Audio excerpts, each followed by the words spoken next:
If you're managing inventory in N3 AI accounting, one common challenge is making sure every stock transaction posts to the correct GL accounts without having to select them manually each time. That's exactly what account presets solve. Account presets in N3 AI accounting let you group your GL accounts into reusable templates, so when a stock item is used in a transaction, it automatically posts to the right accounts. No manual selection needed.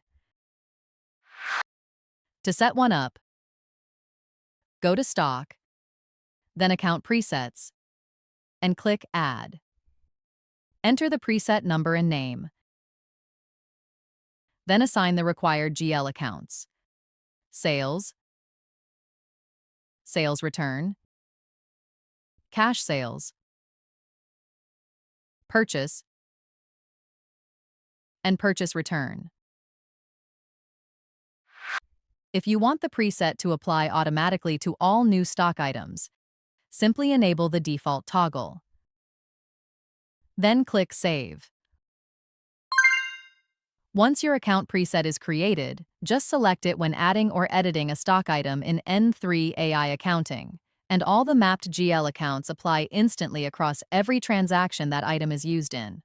This means fewer errors, faster setup, and consistent accounting across your entire inventory, all built into N3 AI accounting's stock management workflow.